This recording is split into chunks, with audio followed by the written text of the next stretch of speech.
Ihlekisana abaningi e-podcast kaNgizwe Mchunu kanye noMashudula einkundleni zokuxhumana. uMashudula ubesecasula uNgizwe Mchunu ngenkathi embuza ngabafazi bakhe. Kangangokuthi uze washiya ngalazi uNgizwe Mchunu ebhoshela uMashudula. Uthe esebona ke uMashudula ukuthi nangu uNgizwe Mchunu esekhipha indaba zakhe wabe sexolisa. Ithi ngaba nkulu obashana indaba ingabe sazekeka usha.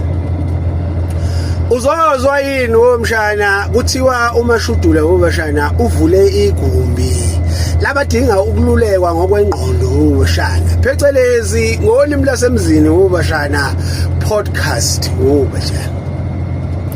Thiwa wobashana isihambeli sakhe esiphambili wobashana bekumacingwane wobashana uNgizwe umfoka Mchunu wobashana. Wobashana thiwa wobashana kunombuzo wobashana obuzwe uMashudula ubuzwa uNgizwe wobashana.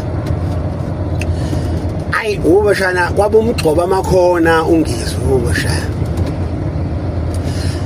Wobashana thiwa wadinwa waqhuma uNgizwe wobashana.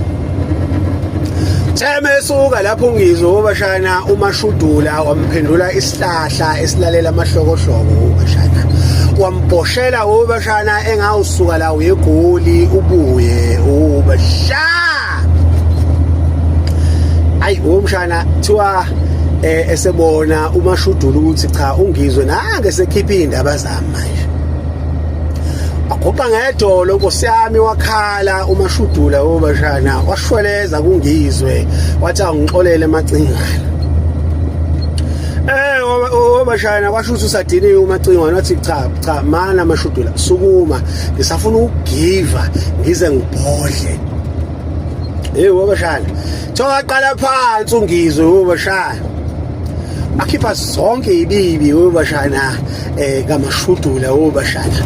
Bakhipha zonke indaba ezisabisayo ngoMashudula, indaba eziyingozi wobashana.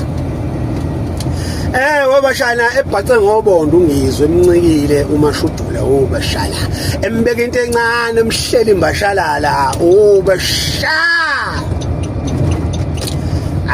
Ushiya ngalazi wobashana uze wayisola uMashudula ukuthi kodwa ubeyiqalelani kwayona lento ye-podcast wobashana.